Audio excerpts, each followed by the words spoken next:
Bismillahirrahmanirrahim. Assalamualaikum warahmatullahi wabarakatuh. Perkenalkan, nama saya Aisyah Fatonah dari kelas R4E. Saya di sini ingin menjawab soal dari Ibu Happy selaku dosen mata kuliah retorika. Nomor 1. Jelaskan mengenai pentingnya retorika dalam kehidupan masyarakat modern dalam aspek kehidupan dan berikan contohnya. Pentingnya retorika sebenarnya menyangkut dengan berbicara, di mana mempunyai artian mengucapkan kata atau kalimat kepada seseorang atau kelompok, di mana untuk mencapai tujuan tertentu, misalnya memberikan informasi atau motivasi. Dalam memberikan informasi, misalnya harus dengan kata yang jelas, sesuai dengan fakta, dan dapat diterima oleh lawan yang kita berikan informasi. Dalam memberikan motivasi, misalnya kita sebagai pemberi motivasi tentunya harus memberikan kata yang dapat memberikan semangat baru kepada orang yang kita berikan motivasi.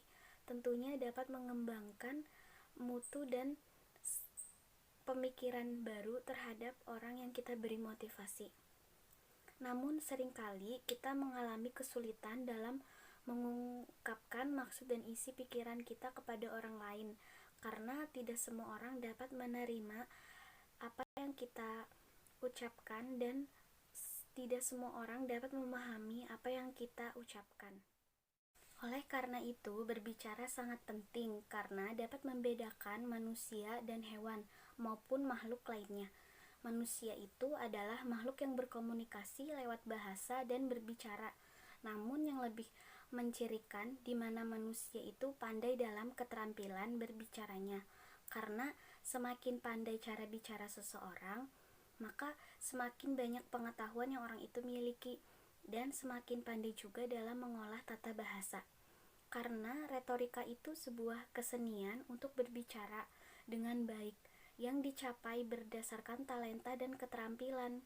Kesenian di sini berbicara bukan hanya mampu berbicara lancar, namun dapat berbicara dengan masyarakat luas, orang banyak, di mana ia berani mengutarakan pendapat atau mengutarakan yang ia bicarakan menggunakan bahasa yang baik dan dapat diterima atau dipahami oleh orang banyak. Contoh retorika di sini saya mengambil contoh yaitu pidato. Karena pada pidato menggunakan bahasa dan cara bicara yang formal dan lugas, yang dimana pada pidato ini biasanya bertujuan untuk memberikan sebuah informasi atau motivasi kepada orang lain, yang dimana pada saat berpidato juga harus dapat menggunakan bahasa yang pastinya dapat dimengerti dan diterima oleh orang yang mendengarkan pidato tersebut. Nomor 2. Ceritakan salah satu tokoh yang Anda kagumi dalam kemampuan retorika dan jelaskan alasannya. Tokoh yang saya kagumi dalam kemampuan retorikanya ialah Soeharto, karena beliau pada tanggal 26 Maret 1968 menggantikan Soekarno dan diresmikan sebagai presiden.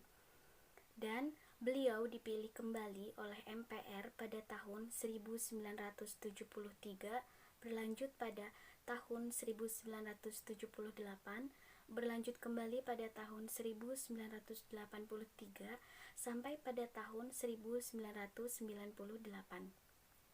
Pada tahun 1998, masa jabatan Soeharto berakhir setelah mengundurkan diri pada tanggal 21 Mei 1998. Beliau merupakan orang terlama yang menjabat sebagai Presiden Indonesia. Pada saat itu, Soeharto digantikan oleh B.J. Habibie. Selama 32 tahun pemerintahan Soeharto meletakkan pondasi pembangunan Indonesia melalui Repelita. Dalam masa kekuasaannya yang disebut dengan Orde Baru, Soeharto membangun negara yang stabil dan mencapai kemajuan ekonomi dan infrastruktur yang sangat baik. Soeharto juga merupakan sosok kontroversial karena membatasi kebebasan warga negara Indonesia keturunan Tionghoa dan disebut sebagai rezim paling korup dalam sejarah dunia modern. Nomor 3, ceritakan imajinasi harapan Anda terkait dengan pendidikan khususnya tingkat sekolah menengah atas yang layak diterapkan di Indonesia.